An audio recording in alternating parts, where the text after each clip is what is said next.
Look at your left ear. Now you're right. Nothing there, no little hole, no closed up scar from a stud you wore in 1993. Nothing.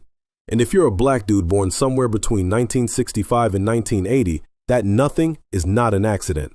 That's a decision you made a long time ago and never undid. I'm Franklin, and today we're talking about you, the black Gen X man who never got his ears pierced. Not because you didn't think about it, you thought about it plenty. Half your cousins had one, Jordan had one, every dude on the cover of Right On magazine had one. You looked in the mirror, you turned your head, you imagined it. And then you didn't do it. And check this out. That small no you made when you were 16 or 19 or 22, that no quietly grew up and became part of who you are. You can feel it right now. The little tug of pride, the little tug of, I never did that. That's a whole psychology sitting in your earlobe doing nothing on purpose.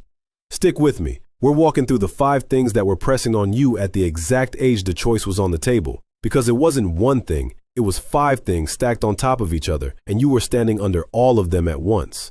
Let's start with the schoolyard, because that's where most of you ran into it first. Somewhere around middle school, high school, somebody in the hallway said the rule out loud. Left is right, right is wrong. Meaning if a man pierced his left ear, that was straight. If he pierced his right ear, that meant he was gay.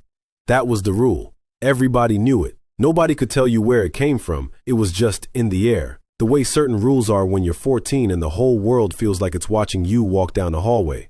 Now here's the thing. That rule was a myth. It was homophobic playground nonsense that got passed down like a chain letter. Outlets like Mel Magazine and Queer Word have traced how that rumor scrambled the choices of a whole generation of men in the late 80s and 90s. The New York Times even referenced the right ear as a kind of discrete symbol of sexuality back in 1991, according to a piece in the Point Journal. So this wasn't just kids being kids. This was a real social code with a receipt on it. Grown publications were writing about it. But you weren't reading the Times when you were 15. You were in the lunchroom. And in the lunchroom, the rule wasn't a myth. The rule was a trap. Because even if you knew which ear was supposedly the safe one, you also knew that one wrong move, one slip, one earring on the wrong side, and you were getting clocked for the rest of the school year, maybe longer. And for a black teenage boy in that era, with everything else already loaded onto being a black teenage boy in that era, who had the energy to add that risk on top?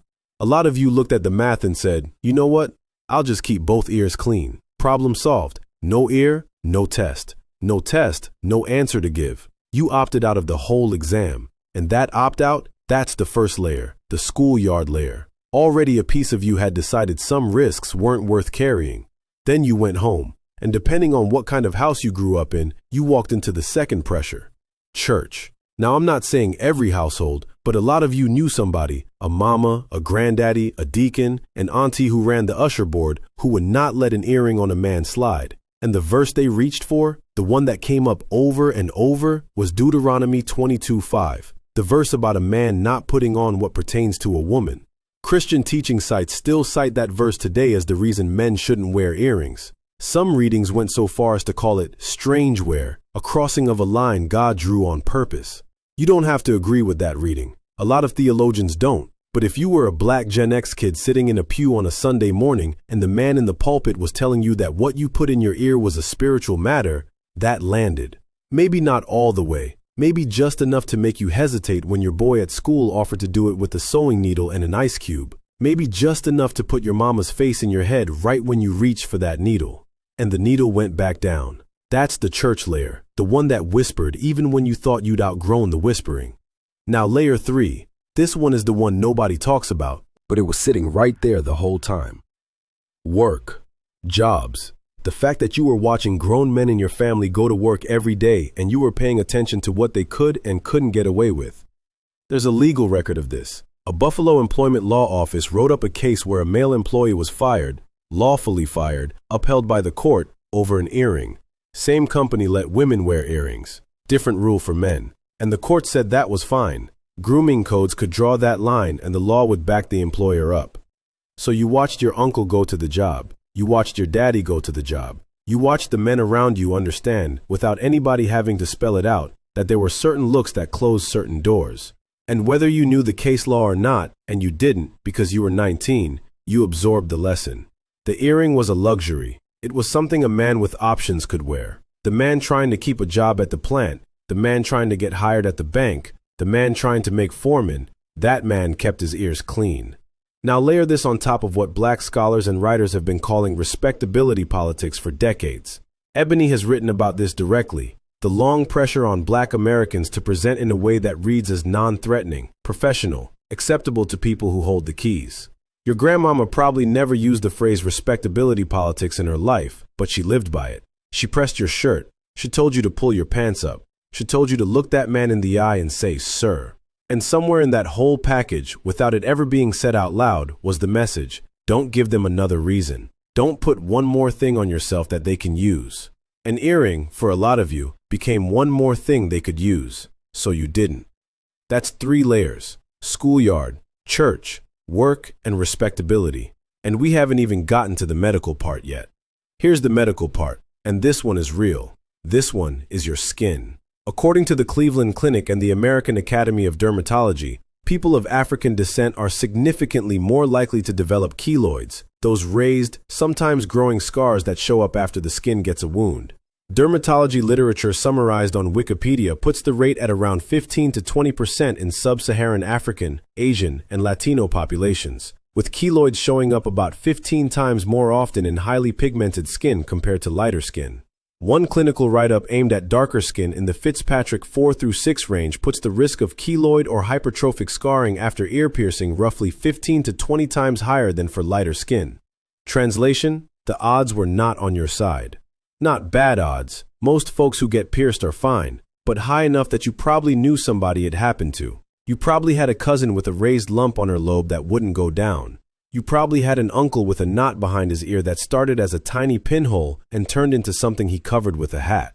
You saw that. And the American Academy of Dermatology, the actual dermatologist, will tell you straight up, if you're keloid prone or you've got family history, the move is to skip the piercing entirely. That's their official guidance. So while everybody else was treating this like a style decision, some of y'all were treating it like a medical decision. And you were right to. Because for some folks, the body just doesn't let go of a small injury. It builds and builds on top of it like it's trying to fix something forever. And the fix becomes worse than the wound. That's the 4th layer. The body itself saying maybe not. Now here's where it gets interesting. Because pulling against all 4 of those layers was a 5th force going the other direction. And it was loud. Culture. Black culture specifically. Hip-hop.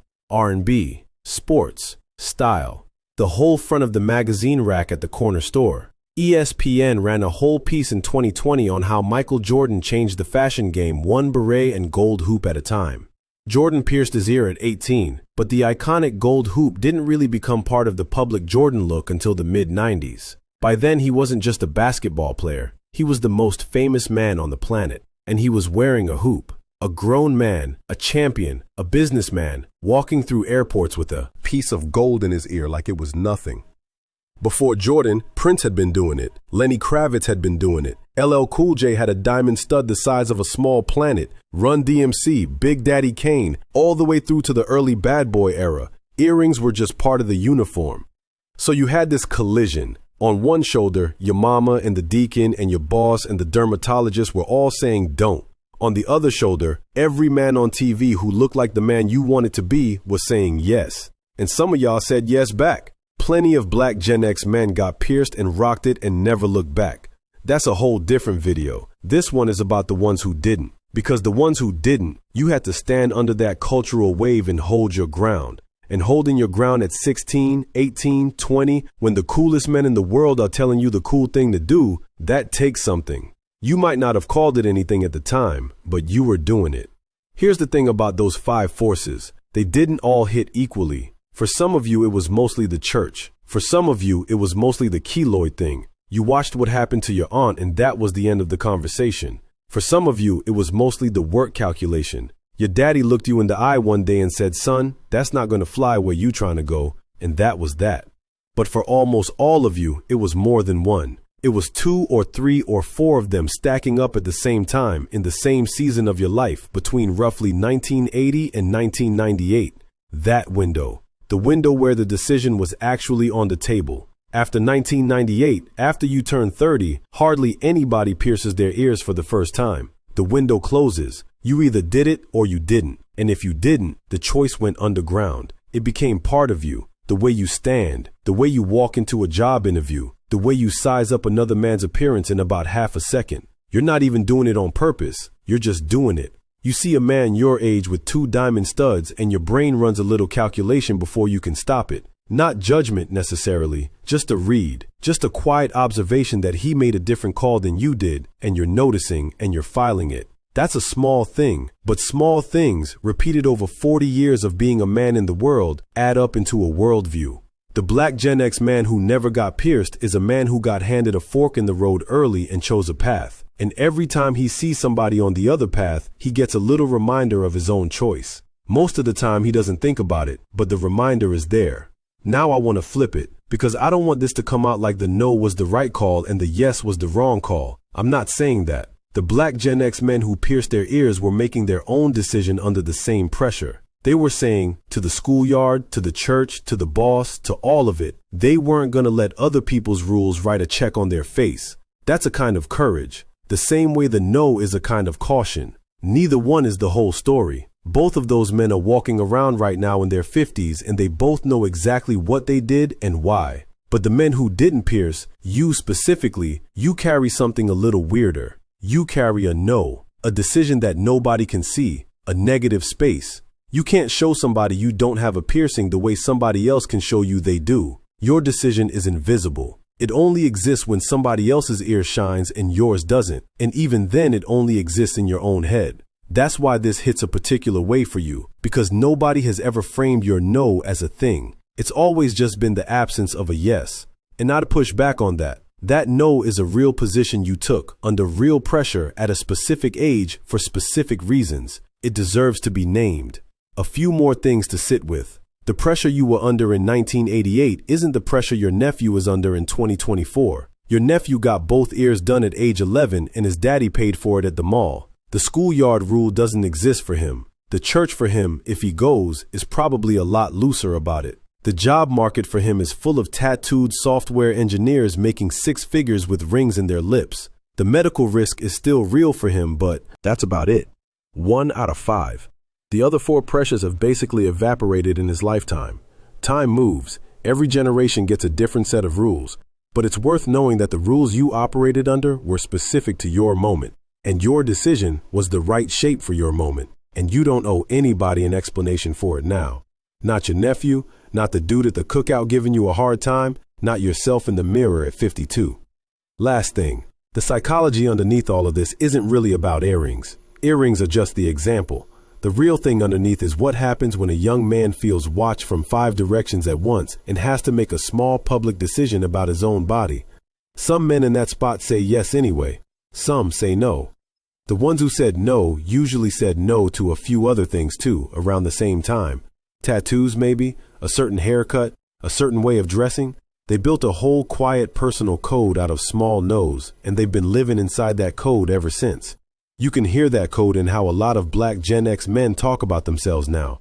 The pride in being clean cut, the pride in being unbothered by trends, the pride in being the same man at 55 that you were at 25. That pride wasn't random. It got built piece by piece, no by no, starting with stuff as small as which earring you didn't get. So next time you see another brother your age and you both look at each other and you both have those same clean lobes, give him a little nod. Y'all made the same call. Y'all stood under the same 5 things.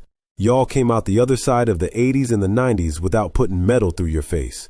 And here you are. That's the whole thing. Appreciate you sitting with me. There's another one playing right there on the screen. Go on and tap it.